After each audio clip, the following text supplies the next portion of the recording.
talk about Christian McCaffrey. If we're talking about the number one, McCaffrey pretty much dominates all of that. Do you think he's going to repeat here as the RB1? We have him in our rankings. He's our consensus one, as is everybody else in the fantasy industry saying the same thing. Do you think we don't often see running backs repeat as the one on back-to-back seasons. Are you projecting that or predicting that for McCaffrey? Steph, I actually think I want to get your take first on this one. I have a feeling we might disagree a little bit. I think it's hard to disagree with McCaffrey being the running back one. Like you said, he's our consensus one. But I want to get your take first on this one before I dive in. The first thing from a fantasy analysis standpoint is there is definite regression that's going to occur. He was far and away number one in every single stat category that you could possibly think of. Touches, yardage, touchdowns. Like, he was 1 or 2 in all those. If you had him on a team last year, you won your league. You won your league. I think it'd be silly to predict for McCaffrey to have, what was already a massively historic season. It's silly to project him to go higher, to exceed that. I'm not going to go into that too much. I think it could potentially happen with the game scripts that this team's going to see. But let's put that to the side. Their defense got way worse with Luke Kuechly retiring. They drafted a bunch of young guys. There will be negative game scripts in Carolina. If the Joe Brady offense under Matt Rule doesn't make this offense revolve 100% around Christian McCaffrey, they are just idiots. They're dumb. Teddy is good, but not great. But McCaffrey's will help him. He's a quarterback's best friend. Think about CEH last year at LSU in Joe Brady's offense. 55 receptions. That's a lot for a college running back. It'll be there in space for McCaffrey. And maybe, just maybe, the offense is better and it helps McCaffrey score even more. But here's the thing. If the wheels fall off, McCaffrey can still be the RB1 if he regresses massively in every category. If he loses 30% of his points, he is still the RB1. That's ridiculous. If you do that for let me put this in perspective. If you do that for literally any other player, they drop at least 10 spots in their rankings. For like tight ends, it makes you irrelevant. McCaffrey could literally suck relative to his 2019 season and still be far and away the RB1. Literally the gap between McCaffrey and Aaron Jones. So Aaron Jones finishes the RB2. McCaffrey was the RB1. That difference between those two players was equivalent to the RB29. Like that RB29. That's Raheem Mostert. That's Ronald Jones last year. Like you literally stack Aaron Jones and Raheem Mostert last season. That's how you get to McCaffrey. He's the best. So Steph, he's the best running back in the league right now. What percentage chance would you give McCaffrey to repeat as the RB1?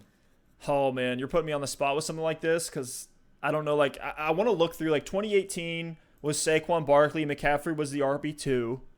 In 2017, it was that Todd Gurley massive year. Le'Veon Bell was the 2. McCaffrey was a rookie. He was the RB10.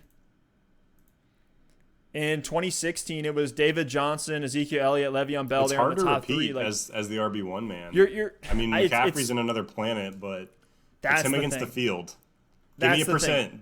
Give me a percent. Dude, give me like a 80% chance. Whoa, oh my gosh, that's so high. It would be dumb to not have him as your one.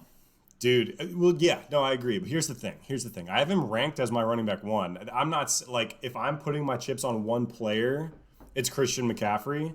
But I probably give him like a 40 to 50% chance of actually finishing there. I think he can definitely do it. If there's anyone that can do it, it's McCaffrey. But, like, the entire field against McCaffrey is tough because, like you said, McCaffrey is sure to regress to some extent. And even with his regression, he's going to be in play for the RB1 spot. But there's just, like, so many other players that could threaten that spot. Saquon, Zeke, Kamara, CEH, Dalvin Cook. If any of these guys stay healthy and get on a hot offense this season, they're all involved in the passing game, there's no reason to believe they couldn't challenge for that number one spot. And all it takes is one to get hot. So, look, I agree with you. Like, Christian McCaffrey's ridiculous, and we could have a whole podcast on ridiculous CMC stats from the 2019 season. He scored more fantasy points per game than Joe Mixon and Todd Gurley combined. Jeez. Which is ridiculous. Oh he played 100 more snaps than any other running back. He played more than double the snaps of either Josh Jacobs or Mark Ingram. So, yeah, McCaffrey's ridiculous. He's on the field essentially 100% of the time. He had 93% of snaps last season. There's still no other threats for touches in this backfield. It's him and Reggie Bonifant. So he's going to be out there a lot again. But there's just a lot changing in this offense. And no, I don't think anyone's expecting him to put up the same caliber season he had last year. But new quarterback, new head coach, new receiver options. And to your point, maybe some of those are a good thing. Maybe the quarterback those all to me sound like upgrades. Opportunities. There's more weapons in the offense, new head coach. But there's just going to be some sort of continuity change here. So we're both in agreement that there's going to be regression. But I just think to assume someone's going to repeat as the RB1 is so tough to assume. And look, like I'm projecting him as the RB1, so I'm not doing anything crazy and throwing Saquon there or anything. But with that, I will say, Stef, he's got to be the safest player in fantasy. Like people keep asking, oh, I get to pick my draft slot first this year. What pick should I take? To me, it's a no-brainer. You take 1 overall and you take Christian McCaffrey because not only does he have the most upside, but he also has the highest floor. What's his floor? Like RB5? Dude, maybe. Like RB3?